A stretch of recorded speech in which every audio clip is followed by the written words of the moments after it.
Hello everybody and welcome back to my channel. Today I'll be taking you on a trip to Shibuya in Tokyo.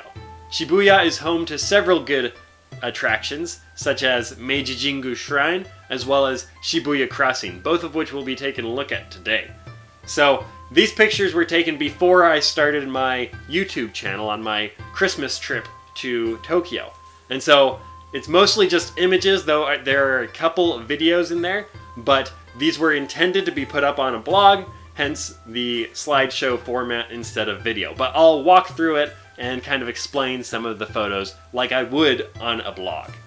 So my first stop in Tokyo was actually Shinjuku, and that's because my bus from Gifu prefecture went from Gifu to Shinjuku. So I had previously been exploring Shinjuku this day, and then I went on over to Shibuya via subway. When I first got out of the subway station, this was one of the first buildings I saw. It looked like there was some kind of roof garden at the top, so I decided to go check it out. So that building from this picture you can see is to the right, and straight ahead is the Abima TV building. We'll get a better look at the little character at the top of that building in just a moment. This is a view from within the building we just took a look at, not the Abima one, the first one. And as you can see on the left and right, there are like these mirrors. And so this was a really cool building to go into, if nothing else for the cool jaggedy mirrors on the walls. Near the top of the building, I started taking a couple pictures of the surroundings, and so that's what these photos are.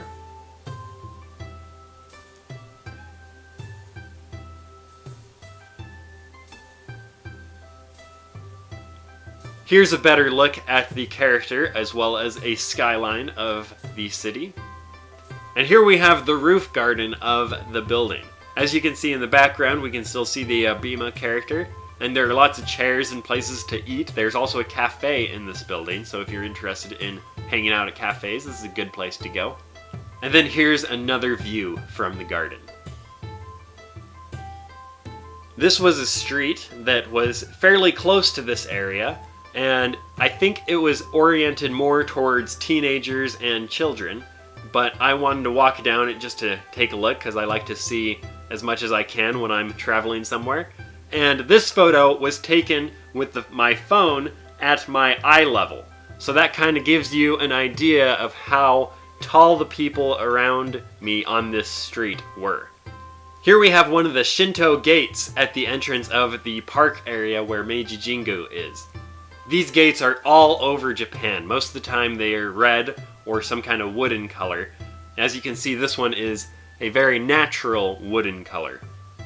These lantern-looking things are also all over around these areas. As you can see from this photo, there's lots of trees and shrubbery on either side of the path, and there's plenty of space for walking. This is good because Meiji Jingu is one of the main attractions of Shibuya. Here are a couple pictures of a small stream running through the greenery. Also, there's a bridge so you don't get your feet wet in the stream.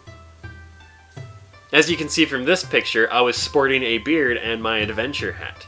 I bought this hat on my second trip up to Gujo Hachiman Castle near the beginning of my stay in Japan, and I've worn it on almost every adventure I go on here in Japan. Here we have another picture of one of those lantern-looking things, as well as a Shinto gate.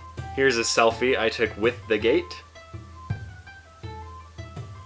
So here's one of the gates at the shrine itself. As you can see through it, you can see the shrine and several other buildings associated with the shrine.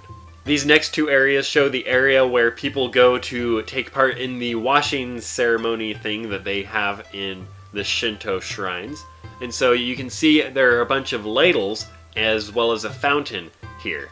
So at these fountains, people use the ladles to wash their hand, and then they put the ladle back down and they put their hands together to pray, they clap their hands a couple times, and this is all part of the Shinto ceremony.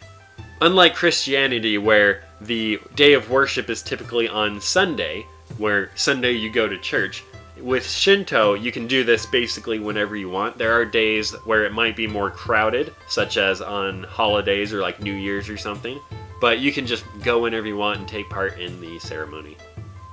Here's another picture of a gate. Here is the south entrance to the Meiji Jingu Shrine. As you can see, there are 3 kanji there. From left to right, it's South, God, and Gate. The God kanji is also used in shrine, so jinja, it's the jin part of jinja. And so it can also mean the South Shrine Gate. Here is another look at the shrine. In the same area as the shrine, there's this very big field, and unfortunately, it being winter when I came here, the field was full of dead grass and the trees were all wintry, so there wasn't any flowers or greenery at this time. But if you come in the summer or maybe the spring or fall, you'll be able to see a lot more colors, and it's very popular during those times. Here's some more greenery around a pond in the area. And now we'll be working our way into the inner garden, which is a part of the area that you have to pay extra to go into, but I thought it was very worthwhile. So this little shelter area I took a picture of because the roof here shares a lot of similar qualities to the roofs at Shirakawa-go, which is a World Heritage Site in Japan. Here is a lake in the inner garden. Here are a few pictures of the bushes and greenery around the inner garden. Once again, this is winter, so in summer and fall and spring it might be a little more colorful. Here's a close-up of one part of the lake, and as you can see there are lots of large fish in there, which is kind of fun to see. Here are a bunch of small trees around the same area that we've been looking at. I think they're called bonsai.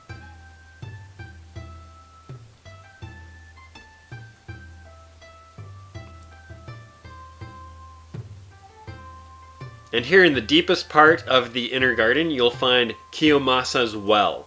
And as you can see, the water is completely clear and pure. It is very beautiful. The only downside was when I got there, people were so set on taking selfies with it and taking pictures of it that it took forever to get through the line to actually see it.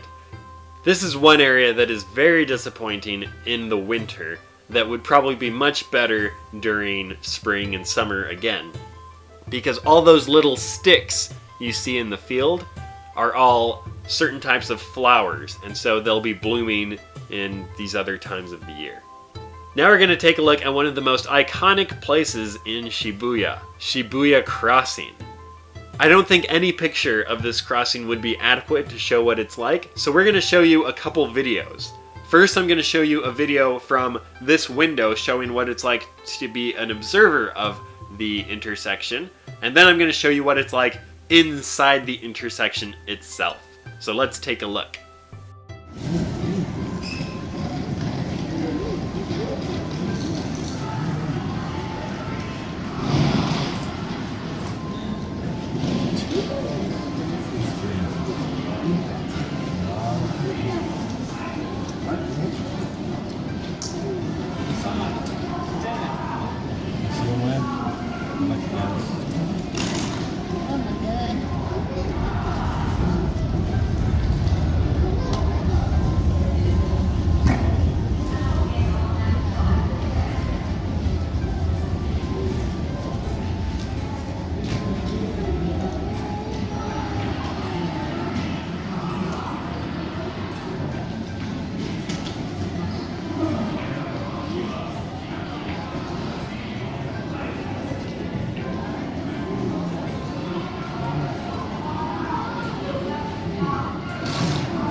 And now here's another video of Shibuya Crossing, but this time we see what happens when you try to drive across the crossing a little too late and the pedestrians start before you make it across.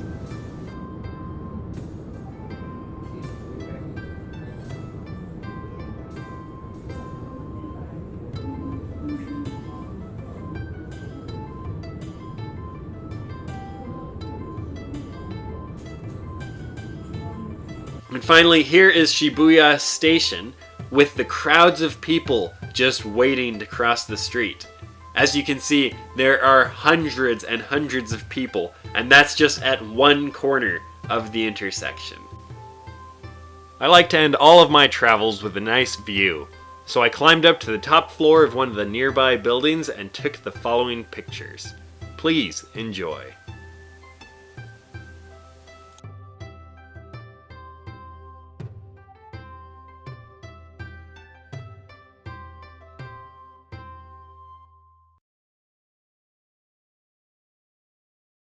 Alright, so that's it for my trip to Shibuya. If you enjoyed this and would like to see more documentation of my travels, go ahead and let me know. I have lots of pictures of Japan that I could put up in any kind of video format.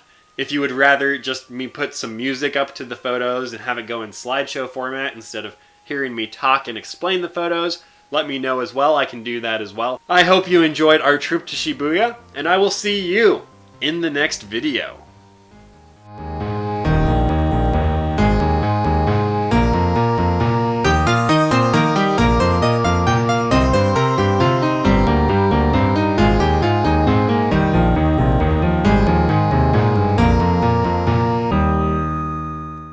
And here is an aesthetically pleasing path